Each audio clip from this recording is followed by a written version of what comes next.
ask you something. Think back to a time you bought something, not just anything, but something you felt great about. Maybe it was a car, a suit, a coaching program, a high-end service. What do you remember?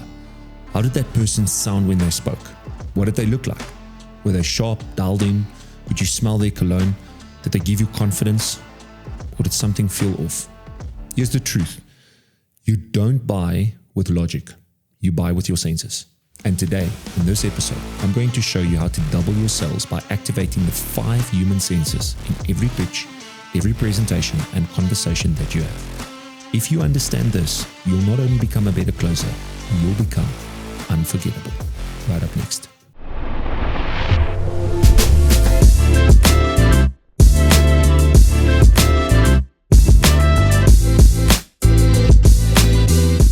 According to Harvard professor Gerald Zoltman, 95% of purchasing decisions are made subconsciously.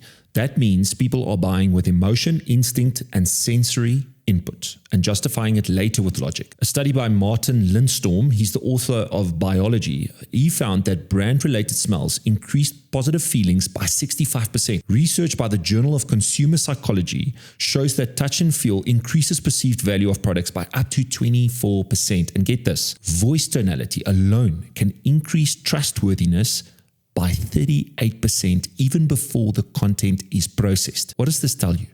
Senses sell. So let's break it down. The 5 senses and how it's weaponized to drive more trust, more authority, and more deals. So the first one is vision, see. What do they see when they see you? Let's keep it real. The moment someone lays eyes on you, they're making judgments. They're thinking by themselves. What currently are the eyes processing? How are you put together?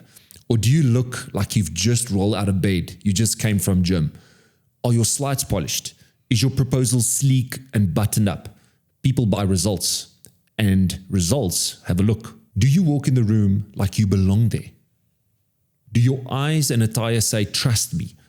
Can your body language command attention? You don't need a 25,000 Rand suit, but you better look like a force to be reckoned with.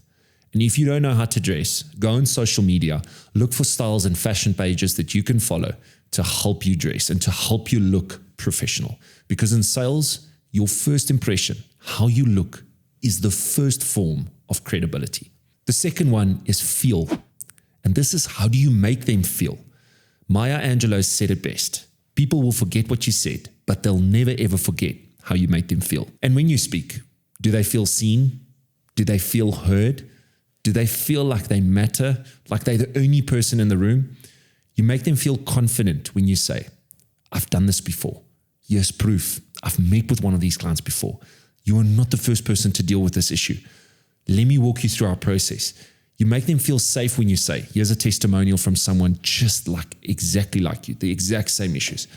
And this is where empathy meets precision.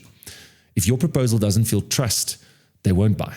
No matter how good your offer is, they will not buy from you. The third one, sound. How do you sound? Now let's talk tonality, because tonality is key.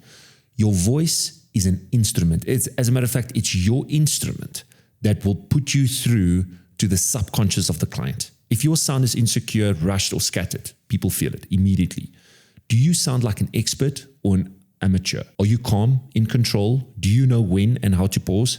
Every word you say either builds certainty or it crushes it. Want to sound like a pro? Stop talking over people. Stop asking weird and nonsensical questions.